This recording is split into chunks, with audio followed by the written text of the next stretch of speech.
Good morning, ma'am. Good morning, Dr. Kamala Jayanti. Good morning. Good morning, sir. Good morning. And congratulations for joining as national professor. Thank you, sir. Thank you. Very nice. Thank you. Congratulations. Good morning, TV Singh, sir. Jayanti, Kamala Jayanti, congratulations. I have come to know just now. So Thank nice. Good. Dr. Sahab, namaskar. Dr. Singh Namaskar, Sahab. namaste. Namaskar, sir. Namaste, Mukesh ji, namaskar. Kamala, more heights to go. God bless you. Keep it. Thank you. So, Ravin, sir, we can start. Yes. Sign कर दूं क्या? Dr. Ravinder, we can start. Sir, okay. ना पक्का काम हो गया ना? Respected कल को पता director, तो रहा है क्यों भेजा है? today's chairman of the program, today's honorable speaker, Madam Kamala Jayanti, Madam, HRD in charge Mukesh Sehgal, sir, Professor T.V.K. Singh, sir, all the scientists of the center, all the scientists from various KVKs who have joined for this program, my dear colleagues, technical staff, administrative staff, research scholars, students, and others. I welcome you all for today's Azadi Ki Amrit Mahotsav lecture series. Before proceeding further, we are very sorry to say that Dr. K. Srinivasamurthy, sir, who is a principal scientist at NBIR, has passed away. He is no more with us. So I request Dr. Mukesh Sehgal, sir, to conduct the condolence meeting on behalf of ICAR-NRIIPM, sir.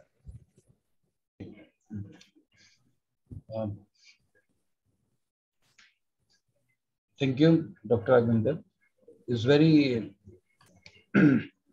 sad to know the demise of a very noble scientist, very humble, Dr. K. S. Srinivasamurthy. Presently, he was working as a principal scientist at NBAR, but Dr. Murthy joined with us ICAR-NRIIPM during 1995. Dr. Murthy he did his MSc and PhD in agriculture entomology from Engru. He's in early 50s. Dr. Murthy is a very humble, very intelligent, dynamic, innovative scientist. And when the message is passed on to Dr. Puri, Dr. Puri also joined the same what I'm going to speak it out. Dr. Murthy is a born scientist, very studious, and NCIPM don't have any much of difficulties when Dr. Murthy is with us during his tenure, even as a scientist. He's writing so many our articles, so many papers, so many. He's a cotton team person, and because of one of his effort, we are also recipient of ICAR Team Award, this research team award in 2001, 2002 for plant protection. He was our active member of the ASTA team. Dr. Murthy also was a fellow of the SPS Society in Plant Protection 2003. He got so many awards during his tenure, during his lifetime, and is a Time Award also in NIP ICAR 2014. It is given normally to recognition of development of adoption of stress-tolerant natural enemies from the Society of Biocontrol, Advancement Bangalore, SBA Fellow, Society of Biocontrol, Dr. B.S.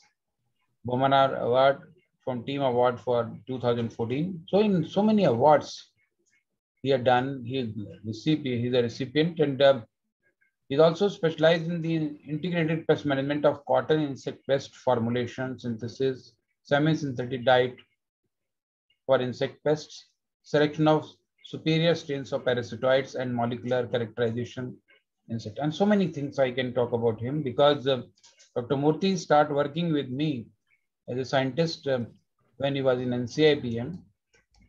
Normally, we worked together. And he was also, I have a lot of interaction with him because he also HRD cell in charge in NBIR for many years together. So when we travel in a meeting together, so we will have it, and we will have a lot of exchange of ideas. Dr. Murthy normally do not speak much, except the topic, subject. We don't have much of things to talk about here and there. He listens, and he's a good listener. You can learn so many things from Dr. Murthy. Dr. Murthy is also recognized as Associate Editor for the Journal of Biocontrol Agents, Society of Biocontrol Advancement Bangalore, recognized as the International Coconut Research and Development Worker, recognized as a guide, PhD, he guided a number of students from the Mysore universities. A number of long biodata he has, strong biodata I can say, Dr. Murthy has. Though he's suffering from 2-3 years from the CKD, this is a chronic kidney disease he is having, and from last, so I had an interaction with him also last, I hope in January, and he's much worried about this problem, but I have just told him nothing much worried about this. This is, you can easily pass on to this. And Dr. Murthy also lost his son 2 years back, so he also very shocked. But Dr. Murthy, in spite of all this, putting his all efforts for developing research and contribution. When yesterday I received the message at 5 o'clock from NBIR, then I was also really shocked. And we just, I hope on my behalf and behalf of ICAR-NRIIPM, all the participants of today, we pass on our condolence message to Mrs. Murthy, because he left with the wife and the daughter to them, and we pray to God to give a good place at his place, and I hope God definitely do, because he's really a born personality, and I hope very rare type of souls you can meet in the life. So I wish that if we're born on the earth, we try to meet it again. And I request all the participants of today, please have a silence for 2 minutes in his regards. So I request to keep a silence for 2 minutes, please.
Om Shanti. Let's start the things go on, I hope. So I request Dr. Raghavinda to go for the further person. Dr. Raghavinda, please. 1 minute, Dr. Mukesh, when did he pass away? Yeah. When does Dr. Murthy passed away? Hello? Yesterday. He was my first batch, my first student in MSc. Yesterday in Manipal hospitals. Manipal, Bangalore, 4 o'clock. Bangalore. He actually got lung infection 20 days back. So he could not recover because of his kidney problem and all these things. Definitely. Thank you. With heavy hearts, we have to move further as per our schedule. And may the God give him Shanti for his soul. Moving further ahead, as we all know, on the commemoration of 75 years of Indian independence, India is celebrating Azadi Ki Amrut Mahotsav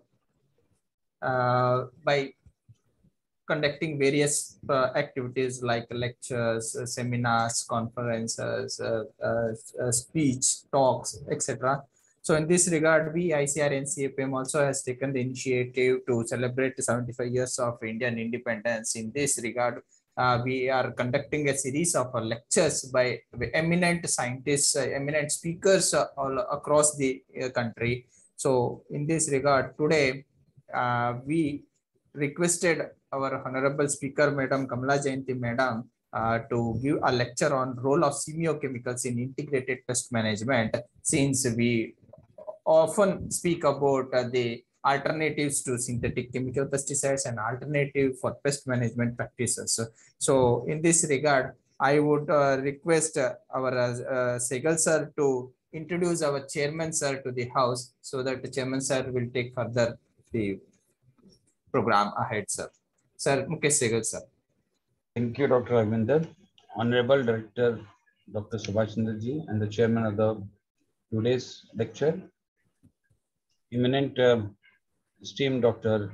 Singh, Dr. TVK Singh, Dr. Kamala Jayanti ma'am, other participants joined from all over the India. I saw many people joined from different part of the country, along with the NCIPM scientists.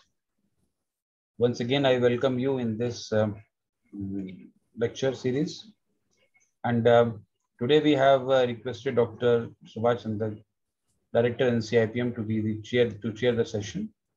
Dr. Subhash Chandra is, I hope every one of us is aware of Dr. Subhash Chandra's biodata, but for the information of the house, I tell Dr. Subhash Chandra is graduated from Himachal Pradesh and with a gold medal, and then he joined IRI in 1985, and he completed his MSc and PhD with a good star with a gold medal. Dr. Subhash Chandra worked in his life, throughout his life, in rice crops, in various strategical modules, in IPM modules, in forecasting, forewarning, remote sensing. So many ideas he has stressed out. And at a moment, we are making, under his leadership, we are making a great change. And we are making effort that the IPM area will be spread. If our dreams come true, I hope within this year, we hope we are going to have a very larger area, maybe more than 1 lakh hectare, will become under the IPM. And especially in rice, we are trying our best. And so Dr. Subhash Chandra have a good concept of the all basic, you can say, tools and techniques of the IPM. And therefore we have requested, and he has a awarded, he has been, because of his research interest, contribution, he has been awarded many awards. He is recipient of many awards, and Best Teacher Award, I said Best Teacher Awards, and many, he is a fellow of the many societies, including the Entomological Society of India, as well as the SPSS, Society of Plant Protection. And Dr. Subhash Chandra has a lot of national, international papers and a lot of international travels also. So therefore, we are taking advantage of his knowledge to spread our IPM in faster speed. And we hope we are covering at a moment more than 20 states. And we are hopeful that in coming days, we will try to cover up more than 26, 27 states. So I don't take much time, and he has a very long biodata, many national and international publications. So because we are grown together from MSc level, therefore I can talk much of things, but I don't take much of time. And I request Dr. Subhash Chandra sir to chair this session. So over to sir. Sir, please. So Very good morning to everyone. Honorable Speaker of the day, Dr.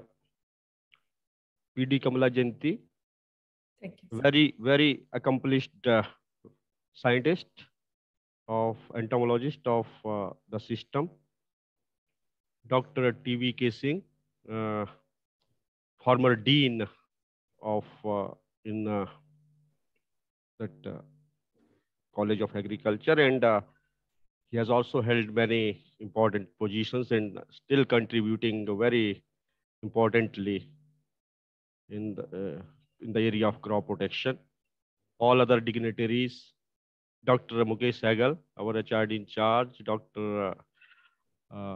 Raghavendra, all the scientists of ICAR-NRIIPM, all the scientists of other institutes, students, ladies and gentlemen. So I am very happy that we have invited Dr. Kamala Jayanti for this delivering this lecture, and a very important area like Semio-Chemicals. You know, when we talk of IPM or biointensive IPM, the role of Semio-Chemicals is very significant, and without doubt, they have to play an even bigger role in coming years. So we are always aware of these pheromone traps and, and others. Mostly people are aware of these pheromone traps, different traps or fruit fly traps, but there are another, yes, like allomones, chiromones, or cyanomones, or epnemones, or other things which are by herbivore-induced plant volatiles.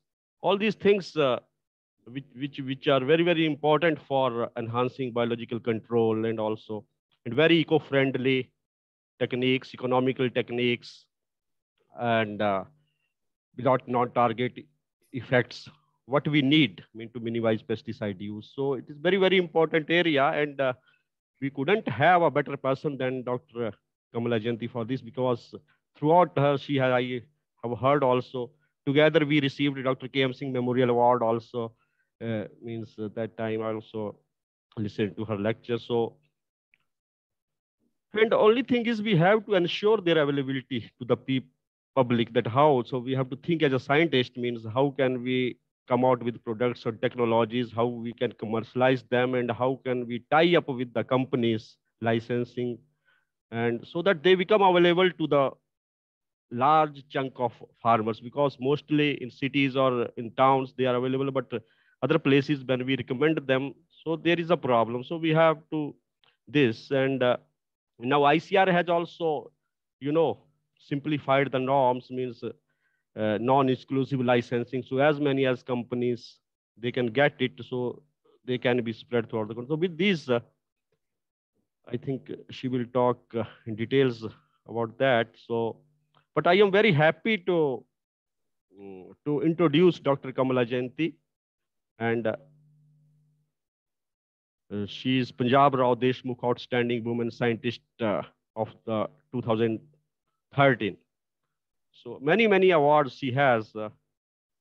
Basically, she was born in Andhra Pradesh, and got her college from Andhra Pradesh Government Junior College for Girls, and then joined Andhra Pradesh Agriculture University for BSc AG, and received her degree in 1990, MSc in 1992, and PhD in 1997. Then she had postdoctoral fellowships at Insect Genetics Laboratory, Kansas State University, Kansas, and then Rothamsted Research, Harpenden, UK in 2011. Throughout her the scientific career in ICR, she has worked at IIHR, Bengaluru, and she has also been ICR National Fellow 2011 onwards, and now, as she has joined as national professor. So that is very befitting to her contributions and scientific achievements. And befitting to her this work, she has been bestowed with many awards, honors, like she got ISCA Young Scientist Award 2000, ICAR Lal Bahadur Shastri Young Scientist Award in 2005, Voice Cast Fellowship from DST 2004-5, then selected as ICAR National Fellow, as I told already, on insect plant interactions of major horticulture pests.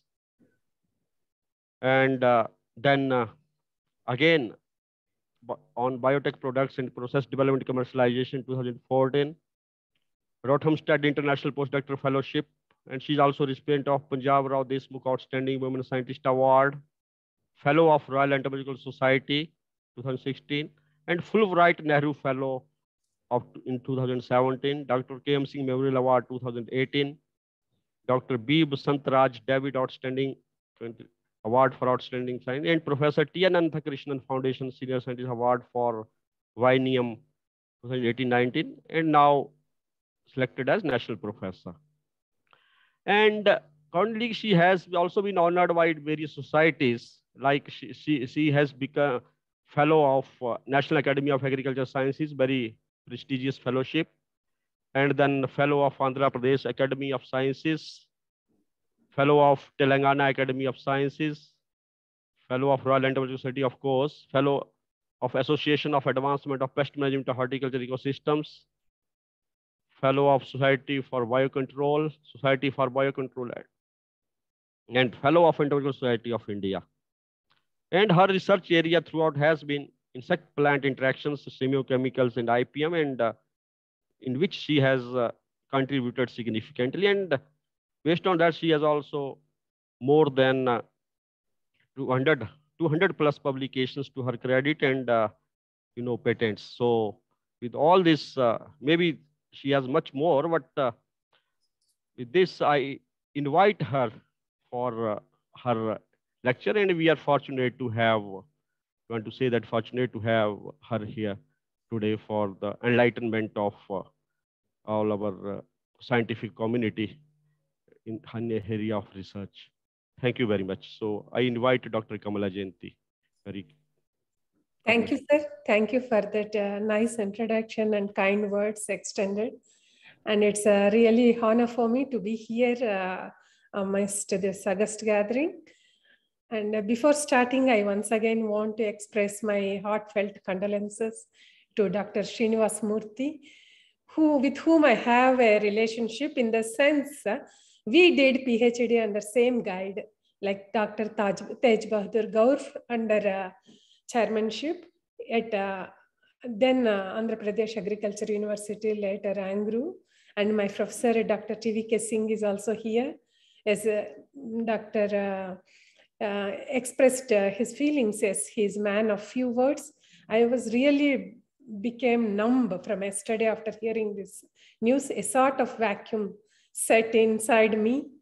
After my education also, I used to interact at an NBIR, particularly to study the parasitoid interactions.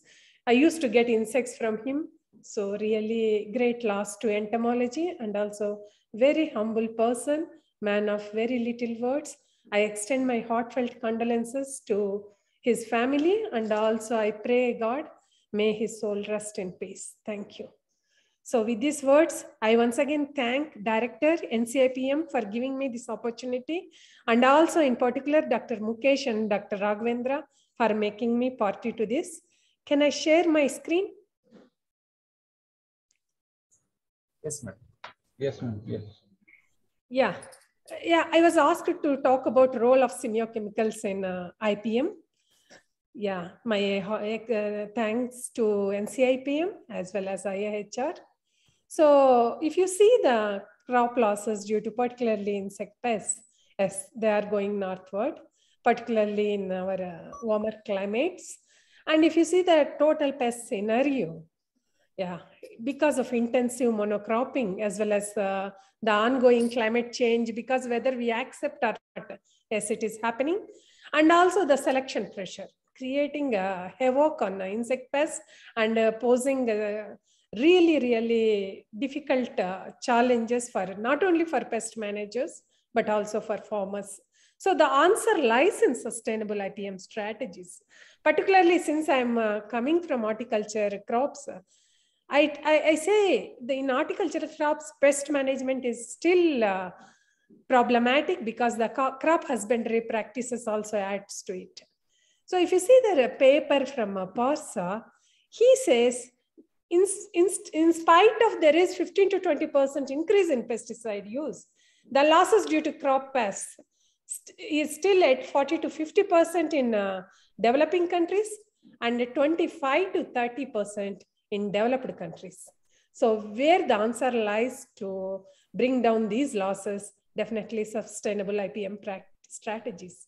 And if you see the IPM definition by FAO, it says growing a healthy crop and with least possible disruption of agroecosystems, and so that encouraging the natural pest control mechanisms.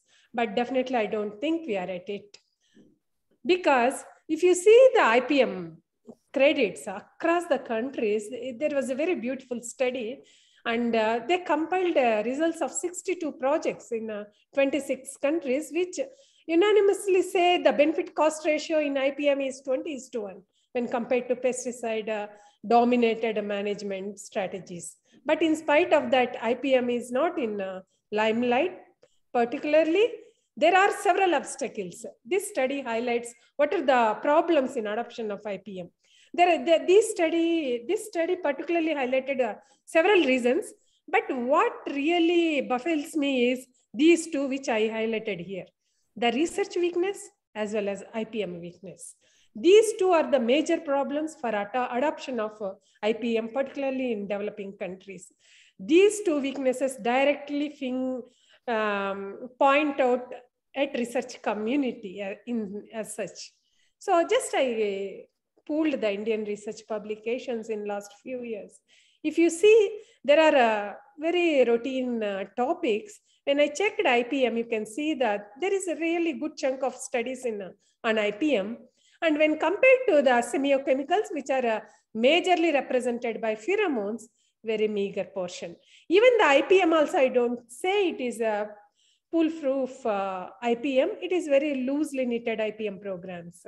So in reality, IPM is struggling to exist in India, I should say. It is not established to its full potential. Why? Because there is highly fragmented research information, very, very generic IPM packages, irrespective of crops, regions, and pests. So the IPM fairy is really not happy. So how to make strong IPM packages? We need to fill up the gaps. There are several areas, but I will be focusing mainly on semio-chemicals today. So in spite of there are several management options, primarily the farmers are attracted to chemical. Mainly, I don't think they have patience with other methods to integrate. We don't have strong data sets to convince them. So yeah, in one way I accept it is a quick fix mentality, but our shelves are falling short of insecticides. Then now it is time to think of really making IPM as a strong option for managing pests. And another thing, very simple study, this indicates just being near to pollinator habitat boosts the soybean yield tremendously. Such small interventions can become a sustainable components in IPM. So the World Food Prize, just out of my own interest, I was checking. Yes, out of 35 given, India got 8. And when I was checking for entomology, 3 prizes were given to entomology. You can see majorly for IPM and mealybug pest management. Definitely India has a huge scope to figure here, and the person who bells the cat in future may come here. So there is scope for IPM, not only in farmers field, but also globally. So where to go to strengthen our IPM components? As I mentioned earlier, there are several areas, but I will be focusing on insect-plant interactions, which will really give us the semio-chemicals, which can become the sustainable components. So why insect-plant interactions? I need not explain to this group because all are entomologists, But just to make a passing statement, yes, insect world is odor world. They perceive their immediate environment as chemical signal only. The moment you identify the crucial signals which these insects are using to locate their host plants, to locate their mates, yeah, you can just confuse them. You can just confuse them, and these can become a very effective economical friendly components in our IPM. I want to just highlight there are 5 senses as we know, Panchendriya. If you see, compare the human senses with insect, yes, insect antenna is equivalent to our nose, but its potential is very tremendous. The reason because you can see, because maybe there is stories about all these comic characters like Modok and all. When a person loses some sense, the other sense takes over and it will develop exemplarily. Maybe this happened in insects. So we have this very, very powerful olfaction mechanism in insects, which can even perceive this much nano amounts of odor particularly. So coming to insect-plant interactions, yes, it is an evolutionary arms race going on between plants and insects. There are herbivores which are specialized on particular group of plants, and there are generalists. And understanding these insect-plant interactions, and also understanding about the functional diversity of semio-chemicals that exist between host plants, pest insects, and pollinators, and also parasitoid above the ground as well as below the ground. This will give us very tremendous information, knowledge that can be translated later, as our director said, to pheromones, alamones, and so many other semiochemical components. But if you see the status of semiochemical technologies, it is not that bright in India particularly. Yes, majorly semiochemical technologies are represented by sex pheromones, and the other components like pheromones, alamones, they are very, very meagerly represented across the crops. So where to focus? We have to identify irrespective of crop and irrespective of pest. I won't say all these need to be worked out for each pest. I don't think so. But for each pest, one or the other may fit. We have to look into it. These can help us in formulating the IPM practices. So strategy to be worked out, it has to be like we need to identify through rigorous behavioral bioassays, both in lab and field, using state-of-art technologies like understanding odor-mediated insect-plant interactions, and also functionally dissecting the odor blends through GCEAD, GCMS, LCMS. But I want to add here, the moment any entomologist, they hear about GCEAD, GCMS, they will just give up and they will think it is a high-end research and we won't able to contribute. Yes, definitely I agree. It is marriage between entomology and chemistry. Instead of that, I want to put this gentleman before you who identified Bombicol in 1959 when just with simple bioassays. He didn't had any GCEAD, GCMS, LCMS, but simple bioassays led him towards a first insect sex pheromone, what we are quoting in mulberry silk moth. And this is another study which supports me, like bioassays are very important because he's the person, Howlett, during colonial period who identified the methyl eugenol in our own Pusa Institute, which is after 100 years also, which is dominating fruit fly management even till today. Often you can see this passing statement. What the authors say, the same study today would have been gone through a statistically designed experiments, chromatography, and maybe sophisticated wind tunnels to validate olfaction. But such approaches were not have been order of the day. So just lack of facilities like GCEAD, GCMS should not pull us back when we are attempting chemical ecology research. That is my message here. Many times, simple methodology, what we are approaching to identify the semiochemicals is very important. I want to just bring to you these two panels. Here in the first panel, what the authors did to identify pheromone, they just took hexane extract of 20 virgin females, glands they extracted, and they subjected to GCMS. You can see here, the actual pheromone candidate is here, but all other background noises are really outsmarting the actual pheromone, and it is very tough to identify this pheromone compound. But when the latest methodology like SPME was used, and what authors did, they collected the SPME sample when the female, from one single calling female. You can see the background noises disappeared and the pheromone compounds stood out. So that is the very important to identify the methodology while attempting the semiochemical research.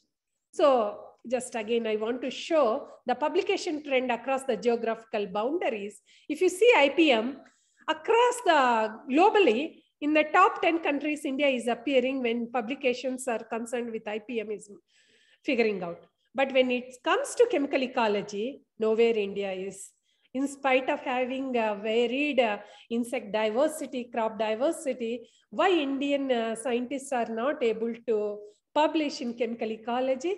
So what I mean to say, equipment shouldn't pull them back. So what we are doing at IIHR, we are focusing on complex tritrophic interactions, particularly from host plant perspective and also from insect perspective. And we are also trying to see, is there any potential interactions are existing.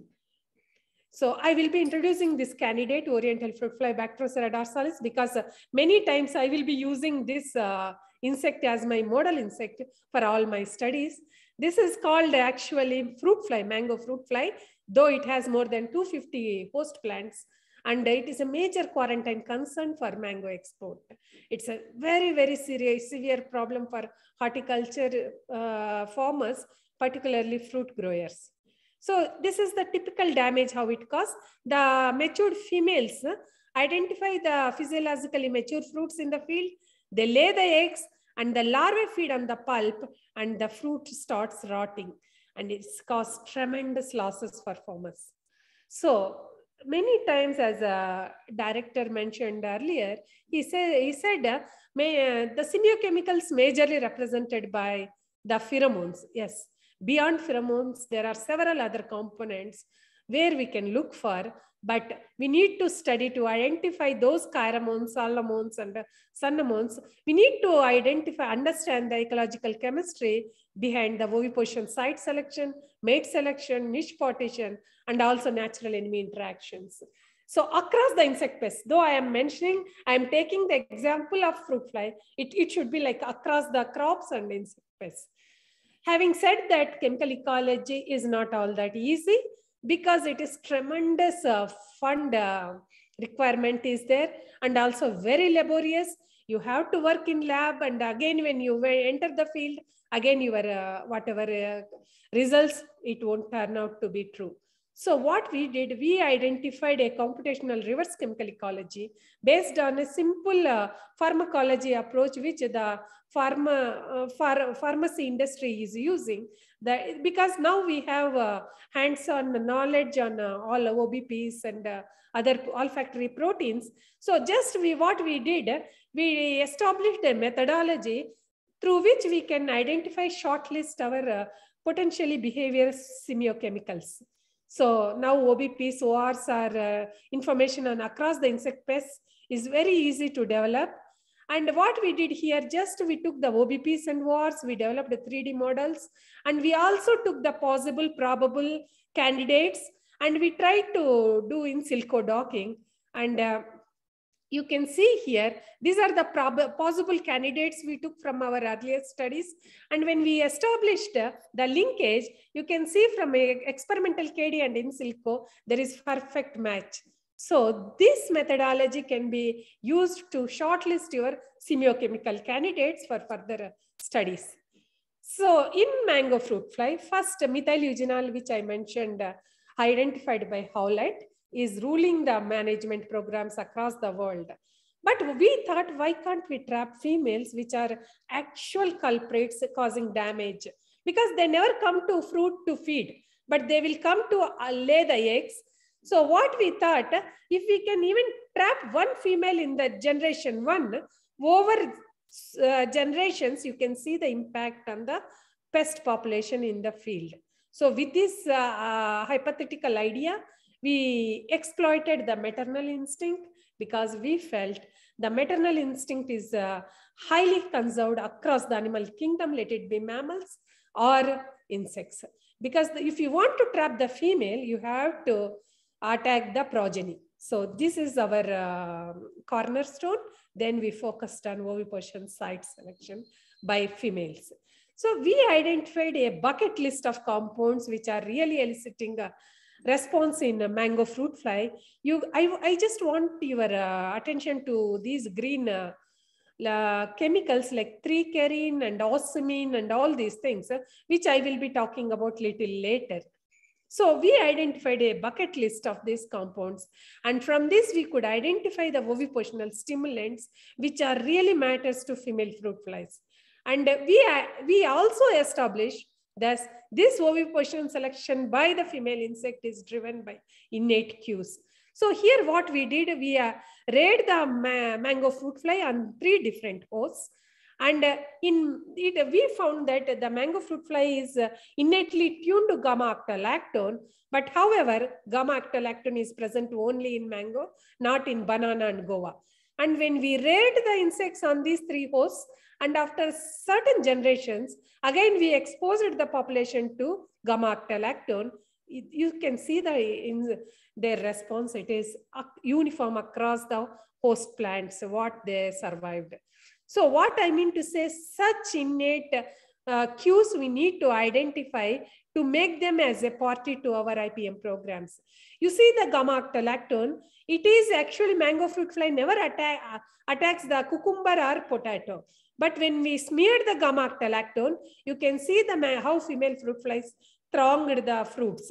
So that is the power of Semio-Chemicals when we identify and apply. So we identified several potent cues for mango fruit flies, and we could standardize a blend that could attract the mango fruit flies in field.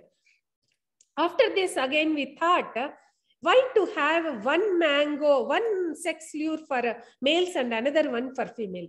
Is there any scope to identify a unisex lure? Yes, jackfruit came to our rescue. We found that this jackfruit is attracting fruit aerials, particularly both sexes of males and females. You can see our behavioral biases. They are attracting both males and females. We went ahead and we did detailed GCAD studies, and we could identify very potent compounds that could attract both sexes of the Bactrocera dorsalis. So having said that, I want to just to bring to your notice, we found that the females even can respond to ovipositional cues like gamma-octalactone even when they are decapitated. So oviposition is what our hypothesis is independent of brain.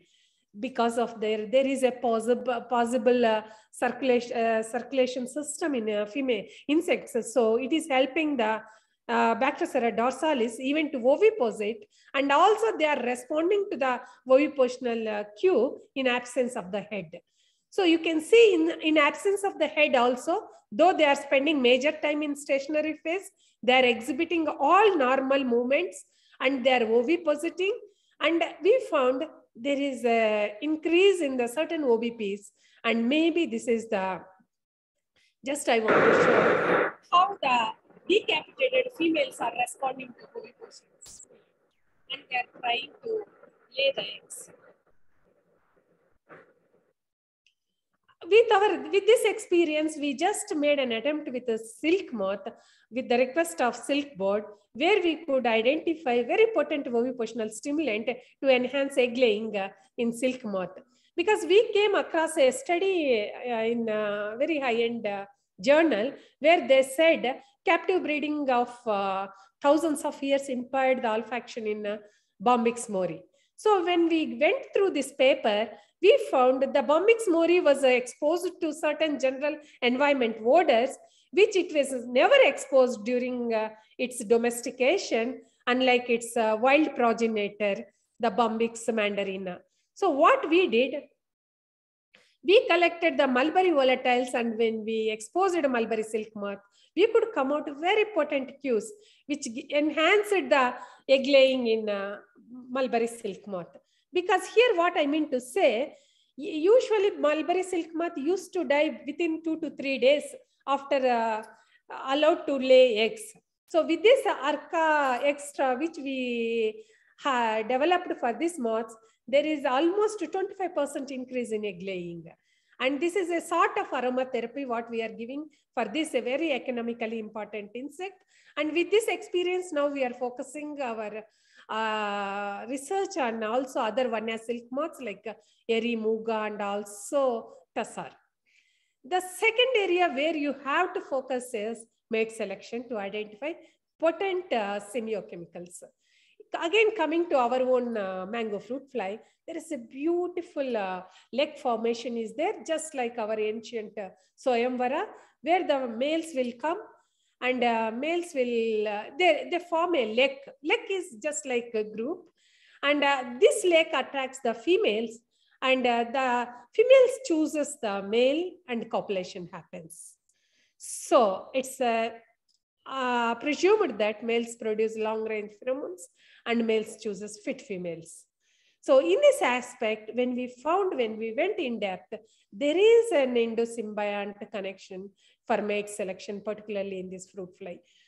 And there is, when we gave the fruit fly, female fruit fly, without any antibiotic treatment, it could attract the male flies. But when we gave antibiotic treatment, the attraction just switched off in the male flies. And again, when we reinfected, the attraction again came back. You can see how endosymbionts are playing role in sexual attraction, and this aspect which we never bothered and need to be looked very deeply across the insects. So we could identify a bunch of endosymbionts, and we could identify one which is really making a difference, that is Klebsiella oxytoca. And we went and we explored where this oxytoca is there. Yes, it is there all over in female, in ovaries and common oviduct and all, which is smearing the eggs. And when we checked in the males, yes, it is present, but very meager amounts. You can see when Klebsiella oxytoca is there, the females has very strong ovaries, very well matured, full strength ovaries. When compared to Klebsiella deprived females, maybe this is the reason males are not interested. When Klebsiella oxytoca is not there in females, they don't want to just waste their energy, and they want to select the fit females. When we went ahead and identified in Klebsiella, there are very beautiful chemical cues we could identify that attract males as well as females. So this is the another area, niche partition, which is often neglected when we are looking for semio-chemicals. So I will be giving an example of mango fruit fly, which is represented by Bactrocera dorsalis, and also guava fruit fly, Bactrocera correcta, where they share the same niche, guava. So when guava is infested by Bactrocera dorsalis, when we are exposing to correcta, correcta is not preferring the fruits which are already infested by dorsalis. Similarly, the guava fruits are not preferred by dorsalis when they are already infested by correcta. You can see here through the clear olfactometer biopsies. When we took the volatiles and when we checked same guava fruit, the volatile profile is totally different when dorsalis is infected, when correcta is infected. So what is making these volatile differences when the same fruit is being infected? Then again, we went into endosymbionts, egg-associated microbes, as these are playing very important role, particularly in niche partition. And we did a very detailed biopsies, taking the volatiles of all these egg-associated symbionts, and we found very interesting results. Particularly, there are particular bunch of endosymbionts which dorsalis responds when already correcta is infested, and vice versa. with the correct also. So such volatile cues, particularly endosymbiontic cues, can be used as a components in IPM to repel or attract the insect pests particularly. So niche partition can be a very important area when you are looking for semiochemicals. Another important area where you can look for altered responses of insect pests is induced systemic response, which can be done with simple application of chemical elicitors. There are umpteen of chemical elicitors. Here just we tried salicylic acid. When we sprayed salicylic acid to mango, the mangoes are not preferred by dorsalis. You can see here the treatment and control, the oviposition punctures, and also the punctures for fruit as well as pupae. You can see in control, it is more when compared to treatment.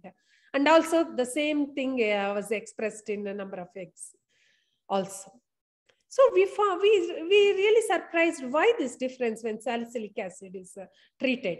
So when we collected the volatiles and when compared, you can see this upper panel. This is untreated mango fruit. I told you in the beginning, 3-carine and osmin, which we identified as attractant for mango fruit fly. When we are spraying salicylic acid, everything is same, but carine and osmin are both are switched off. So the mango disappeared for the fruit fly, mango fruit fly. It is just can't identify its host. So what we did later, we took this treatment to field. When we sprayed, you can see almost 50% reduction in the fruit fly infestation when compared to control. Salicylic acid, it won't cost you not even one rupee per liter can bring down your pest infestation to 50% when compared to control. Very potential area.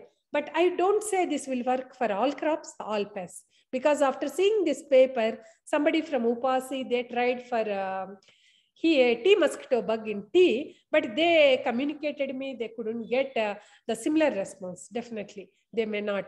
Because if you are really lucky, you may replicate the same results. Otherwise, you need to work out with the different chemical elicitors, different dosages, and also durations. But this is another very important area to strengthen your IPM. And again, where we are missing out is the pest natural enemy dialogues, really. What we found, the Ecophila, very natural biocontrol agent, age-old biocontrol agent. When we found wherever mango fruits are run by these red ants, which are very common component in orchard ecosystem, the fruits that were run over by the red ants are not preferred for egg laying by mango fruit fly. Then we took the body odors of Ecophila, and when we tested, yes, they are very repulsive to mango fruit fly. They never, they try to avoid these predatory body odors. So then what we did, we could identify very potent components like undecane, dodecane, and tridecane, and which are really playing a role in the repellency of mango fruit fly towards Ecophila. Such chemical cues can be incorporated in IPM and which can become a sustainable in long run.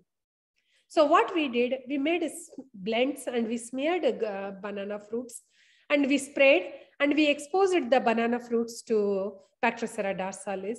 Bactrocera dorsalis, thinking the presence of Ecophila, didn't lay eggs. You can see here difference in the where this is the fruits which are smeared with the headspace natural sample, Ecophila body odors.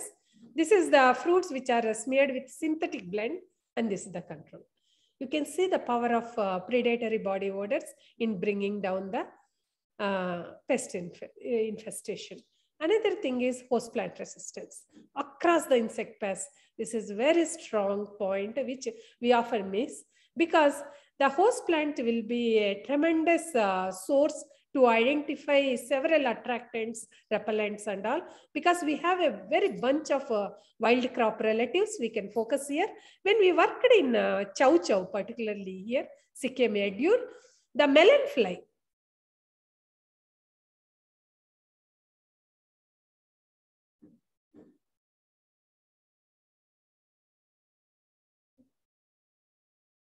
I don't know, something happened. Now you are audible. Now you are audible. Audible, yeah. Yeah, ma'am. Audible. In between, there was some problem, but now it's okay. Okay, okay. So when I didn't with some problem with my slides, I think. It's moving. The cursor is moving here. Okay, yeah. So when we worked this CK module, I don't know when I'm going, it is going off. Okay, we found in particularly CK module which is highly resistant to CK melon fruit fly. We found out ROS is the key mechanism. You actually, when we found the melon fruit fly is not differentiating the CK module, it is laying the same number of eggs in cucumber as well as CK. But the development of larvae is hampered. You can see in cucumber, they're happily pupating and adult are emerging. And in chow chow, what I call, it is not reaching beyond second instar. When we identified, we found in cucumber and this chow chow, the difference is between hydrogen peroxide and nitric oxide levels. The moment melon fly oviposits, the levels at hydrogen peroxide and nitric oxide are shooting up, which is creating the mortality of eggs as well as larvae. You can see here, when the eggs are laid, the hydrogen peroxide and nitric oxide, they are forming as a ring around the egg bunch. You can see brown ring, and necrosis has happening. So we went ahead and we also did the transcriptomics. There is a beautiful response between melon fly infested cucumber as well as chow chow. There is umpteen difference and also expression of genes. Similar example I can give you in tuta, which is playing havoc in tomato particularly. When we see this oligophagous pest, yes, it has several hosts, and we compared its host plant preference across, and we found datura is least preferred and tomato is highly preferred. And when we went ahead and found, we see even the EAG response is coinciding with our behavioral bioassays. And when we went and see the chemicals, you can see here dodecaine 1-fluoro, which is totally separating the datura, which it is not preferring from rest of the host plants. Similarly, there are other chemicals which are making the host plants attractive. So we need to look into such chemicals which we can later use as components, either as attractant or repellent in IPM programs. Another important thing which I want to highlight is Plutella, because literature says Plutella is highly attracted to this Barbaria vulgaris, which is a wild cruciferous plant. But however, whatever it lays the eggs in this host plant never hatches. So it is like death trap for Plutella. Such host plant interactions we need to identify and exploit that can be used as a components in IPM. And one of my students studied this, and in this, when the crop plants are infested by herbivores, they send SOS to attract natural enemies, like in the form of herbivore-induced plant volatiles. What we found, these herbivore-induced plant volatile not only attracts the natural enemies, but they also have message for conspecifics as well as heterospecifics. These equations we need to decipher across the crops as well as pests. And another very important area where we can use these HIPVs, particularly in dense crops like banana. In banana, I just want to put your notice, banana stem borer is major problem. Farmers will never know the infestation until the plant is totally damaged and lodged. And it is very tough to identify a stem borer infested banana plant in early stages. What we were planning, when stem borer is infesting banana, there is sort of odor cues which are emitted by banana plant. Can't we use these HIPVs as a stimulus to develop nanosensors so that we can have some type of alert mechanism for farmers, so that like how you see in supermarkets, the packaged fruits will have an indicators to indicate the ethylene production so that you can differentiate highly ripened and also fresh fruits. So similarly, can't we come out with a particular sensor, something like this bindi, which can be stick to the banana plant, which can develop or change color on infestation by banana stem borer? Such innovative approaches is possible with these HIPVs and all. Maybe the crop is different, maybe pest is different, but you need to think of for your crops and pests. So this is what I was mentioning.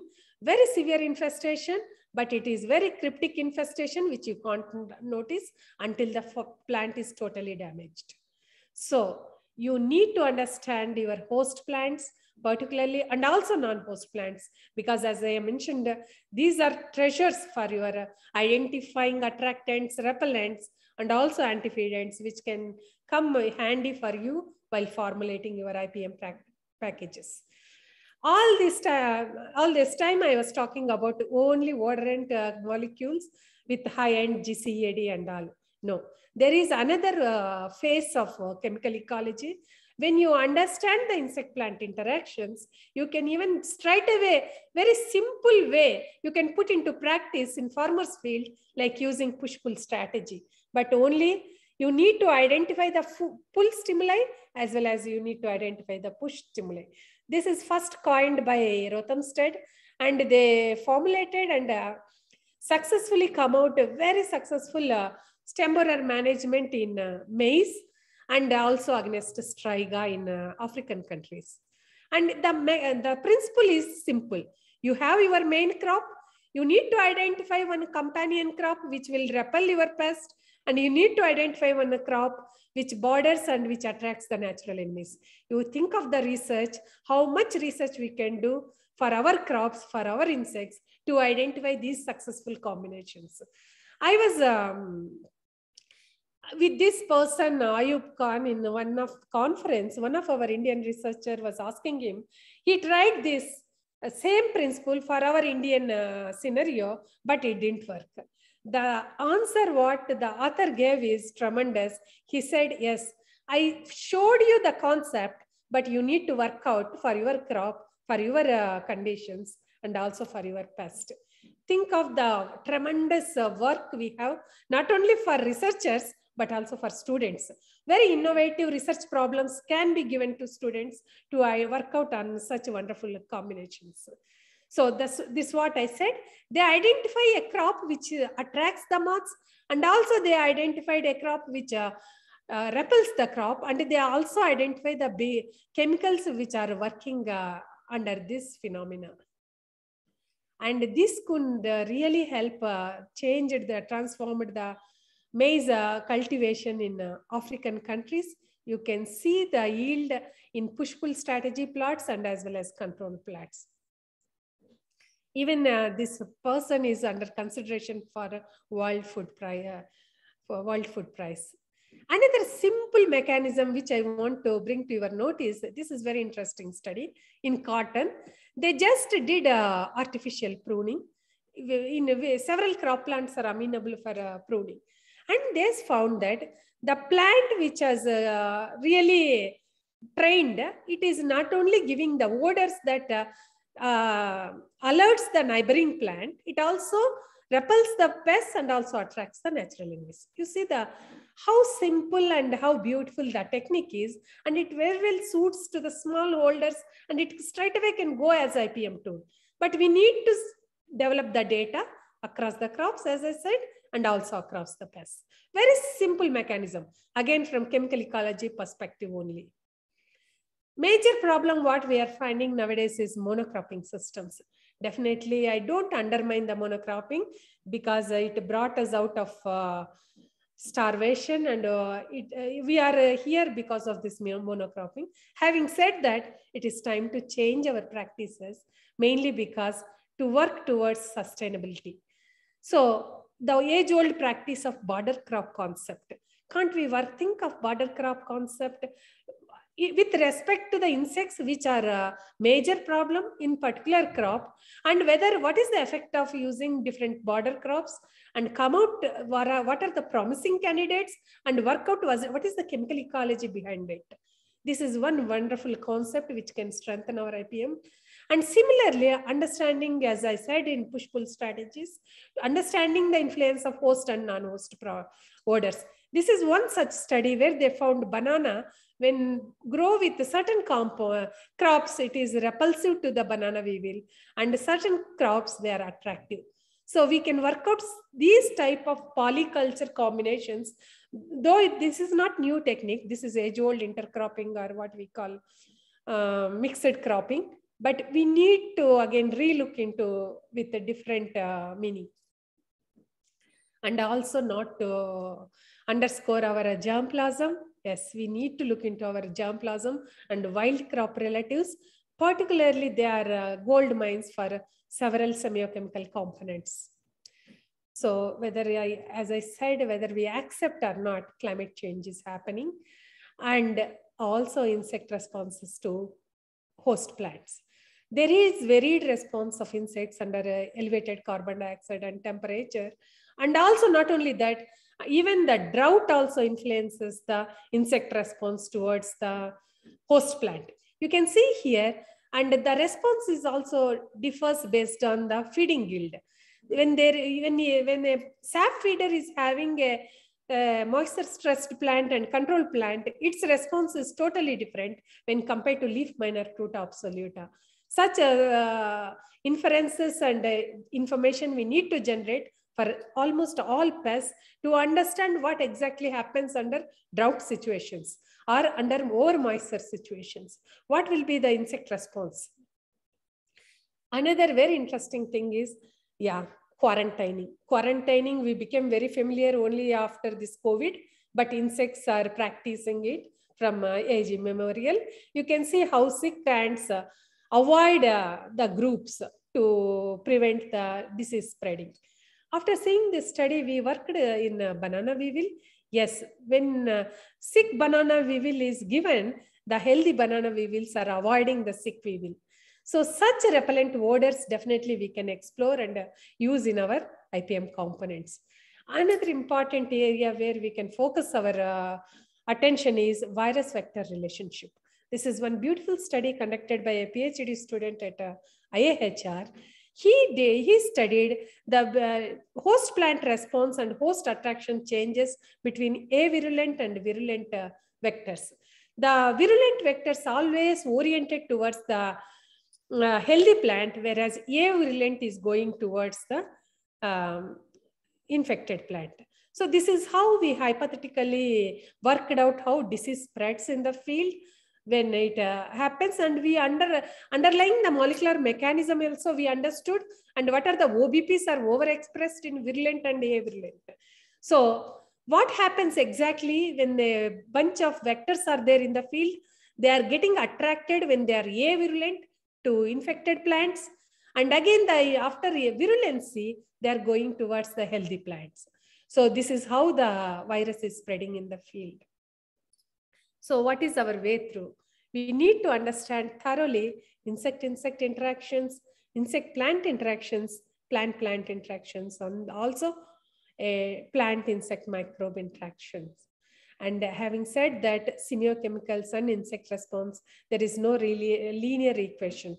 It is very tough to understand. We need to work out insect-wise, crop-wise, and also situation-wise. The challenges while making semiochemical a party to our sustainable program, because several of these chiromones, what I am mentioning, they are present everywhere. They are omnipresent, and they are multifunctional. So the dose standardization for field conditions is very crucial. It takes a toll of your research, definitely. Which works in your lab may not work in the field. So, but the moment if you can hit it, definitely they become very beautiful ecosystem management tools. So work plan, what I will give you is understand your insect thoroughly through good bioassays. There is no alternate way to understand or to make semiochemicals work in our situation, because many times people will think just collecting odors, doing GCAD, GCMS will help. No, the bioassays are major. You can identify, there are umpteen odors and you can identify the bunch of odors, but all may not really answer your questions. So only this can happen through your good bioassist. And just I want to explain why good bioassist. This is the mango field, very routine scene. When you enter a mango field, there will be a lot of fallen fruits. So when we found and dissected all these fallen fruits, you can see we found in fallen fruits, number of eggs and larvae are more when compared to the mature fruits on the tree. So, and again, when we went ahead and we identified the OBPs, and when we built the phylogenetic tree, the mango fruit fly is very close to Musca domestica, which is a saprophyte. So what it says, the mango fruit fly prefers rotting fruits on the ground when compared to the fresh fruits on the tree. So when entomologists say sanitation is important, it has some meaning. So we shouldn't leave any fruit on the ground to save our fruits on the tree. So the principle behind sanitation comes when you understand the insect behavior thoroughly. And similarly, again, another interesting phenomena where we observed in a mango webber, we found in mango web, one single web, there are different instars from eggs to pupae, which is not possible. All these life stages are laid by one single moth, considering the mother moth will live only for a few days. So when we dissected out n number of webs, we found the web which is already in the field attracts the moths. So we went ahead and identified the chemicals behind it. And this is same for several webbers actually. This works for several webber. So in mango, actually in mango webber management, pruning and destruction of old webs is very important. So now we understand why that is very important, because web in the field attracts several moths into orchard. So understanding the ecological chemistry of your insect-plant interactions can become a gold mine, and it can give you very interesting candidates to strengthen your IPM. And just I want to say, I already said insects are rightful occupants of this earth. They are very wise compared to us. They saw dinosaurs and they are also evolving still. And what we found, almost this many species are reported till to date. But if you see the semio-chemicals, very few decimal numbers which are deciphered till to date. And in that also, whatever major orders are worked are only Hymenoptera, Lepidoptera, Diptera, and Hemiptera. And majorly Coleoptera is worked out. And within Lepidoptera, if you see, only bunch of families which where semio-chemical work, but this is only mainly for sex pheromones, like Crambidae, Gellichidae, Lichenidae, Pyralidae. You can see here, this is attractant, chiromone, and pheromones. So across the families, these are the semio-chemical components that were worked out. And same for Coleoptera. So far, almost 144 genera are worked out, and across Chrysomelidae, Cucurleonidae, and Scolitidae. So what we did, we collected all this data. We tried to understand, is there any trend in the usage of infochemical across the insect kingdom using big data? So definitely, really, we found very interesting phenomena. Across the insect orders, there is a very clear hierarchy in using functional groups as insect pheromones. So we are trying to work out and come out with a strong candidate which can become possible semio-chemicals across the taxonomic groups. So availability of the potential cues, particularly mate finding as well as host finding, is very important. And thorough understanding of all these interactions which I mentioned can update our current IPM programs. Having said that, I want to share with you my one very challenging pest, fruit-sucking moth in pomegranate. It's a very major problem in pomegranate. Like mango fruit fly, it also has several hosts, but major problem for pomegranate, and it is like nightmare to pomegranate growers. What we did here, we found certain aromatic fruit baits are attracting the moths in the field, like guava and banana. And we could attract the good number of moths in the field, but we were little hesitant to advocate this practice, because the moment we are asking farmer to tie the banana or guava, they are very impulsive to inject these fruits with insecticide, so that they want to kill the moths which are arriving to feed. But it is very risky practice, because when you see a guava or banana in the field, farm animals and also small kids who are playing around, they may just consume, and it may lead to very severe things. So what we could not advocate this. And what we did, we went ahead and identified what are the potential cues in these fruits that will identify the fruit sucking moth. You can see here, these are the feeding holes on pomegranate. There are very old holes and very fresh holes on the same fruit. That means infested fruit is attracting the moths into the pomegranate orchard. Means the fermented fruits on the tree or below the tree, they're already attracting. So we went ahead and we found, yes, this is working, because we could get almost, you can see the R² 71, where the old infested fruits are attracting the fruit sucking moth. We identified the volatiles and we tried to attract, yes, we could attract a good number of fruit sucking moth using fresh odors as well as damaged fruit odors. And we could do the GCMS and we could get a very beautiful response in the lab, in the sense in the polyhouse, where we left almost 500 to 600 moths, and we smeared the smileys with these odors, and immediately the fruit sucking moths arrived on the smileys.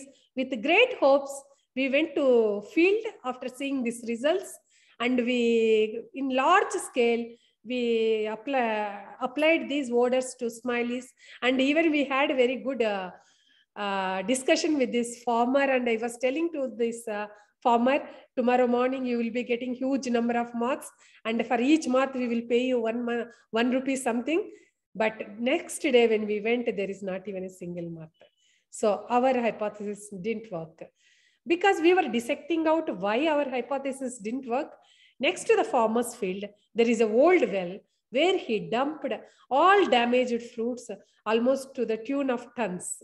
When there is tons of water sitting next to the orchard, we are sitting here with some few ppms of water, which moths just laughed and went off.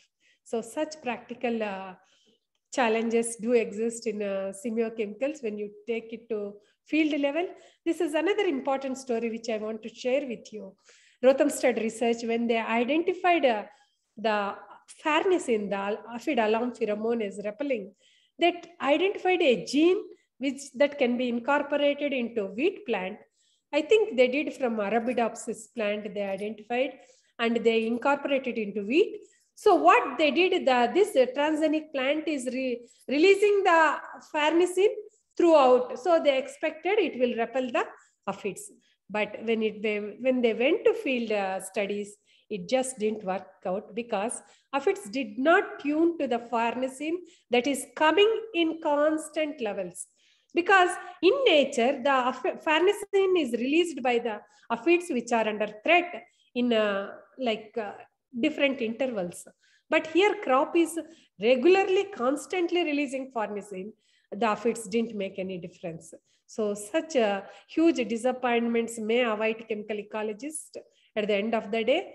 So we started our intense journey, as earlier director said, long back in 2011 when I got my National Fellow project, and still a long road ahead to standardize several semiochemicals for horticultural pests. So thank you very much.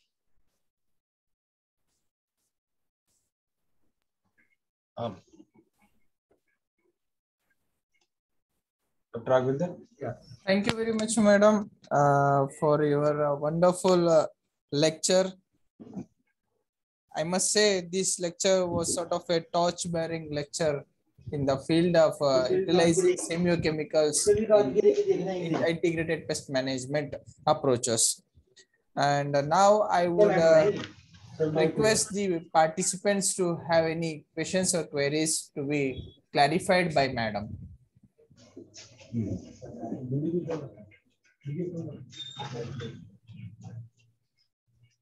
Now the topic is open for discussion.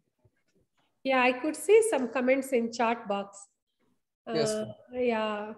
Somebody said how native weeds can be utilized as barrier, attractant and repellent. It's good. It's going up. Yeah.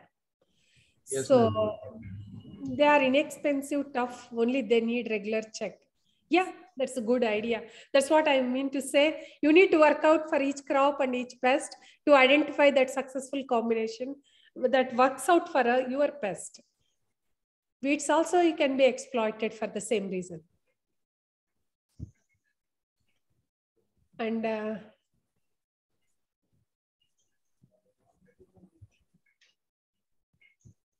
yeah, farmers sometimes hesitate to devote land for border or other crops.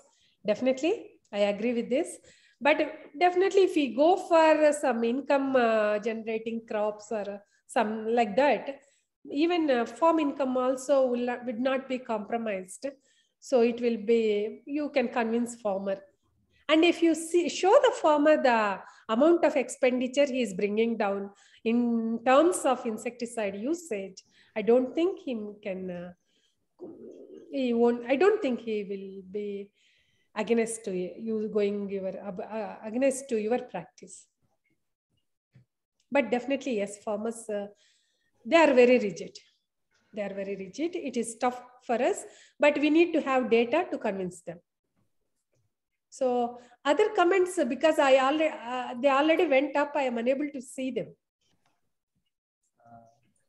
Somebody asking my phone number. Yes, I am typing here.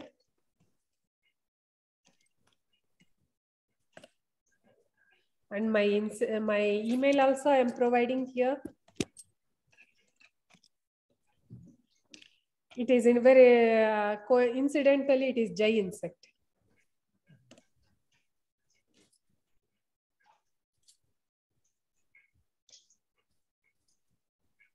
So, Raghavendra, I would have missed some of the comments which already went up.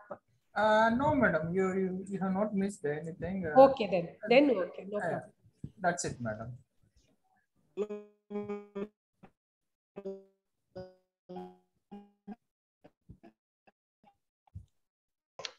Sir, your voice is not clear. Badal, sir.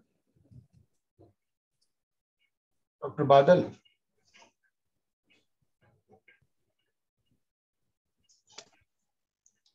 Hello, madam. Can you hear me, madam? Okay. Yes, sir. Yes, sir. Yeah, voice is breaking. Please. Dr. Badal, please write in chat boxes.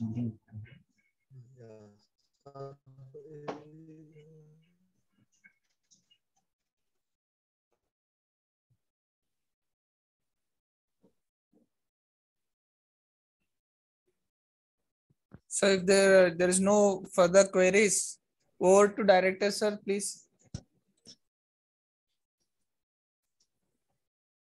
Okay, thank you very much, Raghavendra. I must thank Dr. P.D. Kamala Jayanti for delivering a very, very excellent and passionate talk. Everyone believe with me that we couldn't have a better speaker, as I already mentioned, for this type of lecture. And we have seen that how passionately she talks about her work, that reflects her interest, how much she loves her work, and how, with the mission she is and zeal she is pursuing her work. So that is the way we should work, and that will bring benefit to the farmers, to the society, and also means scientific achievements. So she has very in detailed manner, she has discussed about the history, background of this area, and then importance of methodology, how we should pursue our experiments, and then importance of equipments. But at the time, she also stressed that absence of equipment should not hinder us from working in any particular area. So that is very, very important. So therefore, I think that zeal to work is more important than other things. Zeal and aim and mission And if we pursue our scientific ideas or thoughts and the research areas and problem solving research, which we all need to pursue, then all other things fall in place. So that is my belief. But we should have a mission and, and I'd say where there is a will, there is a way. So I think that is the end. She has also elaborated about different successful case studies like push-pull strategies, border cropping, vector-virus relationship, importance of sanitation, what is the philosophy behind all these. I always say, but all the tactics we recommend to the farmers, there is a philosophy behind that, scientific background of that. So and then finally, I will say that only thing is how we can increase availability and ensure availability of all these tools to the farmers. Finally, how can we convince them? Sometimes, like they said, for border cropping, they are not convinced. We have to convince them. We have to win their trust. And then how to make these tools available to the farmers. That is a challenge. Yeah. But for that, we need to have, first we should have products and then technologies. Then we should get them licensed or whatsoever, and then commercialize them. Only then companies tie up with that, and then only then they will be available to the farmers in vast different parts of the country. Commercialization. So now I think all the scientists, everyone is pursuing with that product development, technology development, and then I always say that it should be problem-solving research. So if we do our research with that mandate and with that purpose, I think we can bring solutions to these persistent, obnoxious pest problems. So once again, I thank wholeheartedly Dr. Kamala Jyoti. I congratulate her for her achievements and all the awards she has won, and she will achieve much more laurels and achievements. Thank you very much. Thank you, sir. Thank you very much. And again, one more thing I want to put across to the audience. Yeah, I said lab is more important, but in spite of, even if you don't have lab also, you can check out the concept. And after you have good hypothesis and all, there are several labs. And of course, my lab is open to all researchers and also students. If you come out with any work to decipher the semio-chemicals underlying the particular insect crop combinations or insect alone. So we have state-of-art lab at IIHR. We are open to all students as well as researchers. So please focus on your research insects and also come out with very interesting hypotheses in chemical ecology. So we have vast diversity in insects. Actually, I want to add here, when I got Rothamsted Fellowship in 2011 to go to UK, I was told by my mentor, I have to work there on Drosophila because they don't have any other insect except Drosophila. So then I said, I can't waste my 6 months time working on Drosophila. I told him, how about if I work on my mango fruit fly? He said, it is quarantine pest and it is not there in UK. I said, can you get me the permission from your higher ups? And also I will take permission from my Indian quarantine officials. I can bring. Then he said, it is very risky because I don't think whether that insect will get accustomed to this UK conditions. And if you lost the culture, again, you can't get the culture from India. And again, it will be your whole 6 months program will go waste. But I told him, no, I will get my insects. I will maintain my insects. Please get me permission. So just I took my some 100 pupa in a cocoa pith with all authority documentation. And then I went there and I asked my mentor, get me some bananas from English market. Yeah, English bananas, my fruit flies really liked. I could establish the culture and I maintained the culture all 6 months. And when I was coming back, again, I have to kill all my cultures by dipping the cages into -80 as it is quarantine. So what I mean to say, focus on the insects and your own insect, because you are the best person to judge your insect behavior. So that will give very important clues to identify the chemical ecology behind it. That's it. Thank you. Thank you very much, madam. With the permission of chairman, sir, I would like to deliver formal vote of thanks. Yes, Sir? yes. Okay. Sure, sure. Yeah. Thank you, sir. Thank you. Thank you. Respected chairman, sir, and director, sir, Subhash Chandra, sir, on behalf of HRD cell, ICAR-NRIIPM, and the members of HRD, I wholeheartedly thank you very much for making possible to attend this important lecture session and be chairing the session. Thank you very much, sir. I would like to wholeheartedly thank Dr. P.D. Kamala Jayanti, madam, who was the speaker of our session, today's program, for her vast and excellent presentation with respect to this topic given to her, and she has made a justice. And she has and thank you very much, madam, for your generous invitation for researchers, scientists, and students, scholars to work in the field of Semio-Chemicals. We always look forward for such a kind of cooperation and guidance in the field of Semio-Chemicals from your end, madam. Thank you very much, madam. Thank I also thank all my seniors, scientists, and TVK, especially TVK Singh sir, for being part of this lecture series. I also thank in charge HRD cell, Dr. Mukesh Sehgal sir, for making such wonderful lectures possible. Thank you very much, sir. I thank all my seniors, my colleagues, and other scientists and subject matter specialists in charges of KVKs who are joined from various parts of the country. Thank you very much for attending this wonderful session. And I also thank the technical administration and all other research scholars, students, and my dear fellow colleagues from different institutes who have joined for listening to the wonderful session by madam. Thank you very much. Jai Hind. Thank you, sir. Thank you once again to director and the NCIPM and also staff for giving me this opportunity. Thank you, sir. Thank you, ma'am. Thank you, Dr. Raghvendra. Thank you. With the permission of chair, we'll be closing the meeting, sir. Okay. Thank you. Thank you, sir.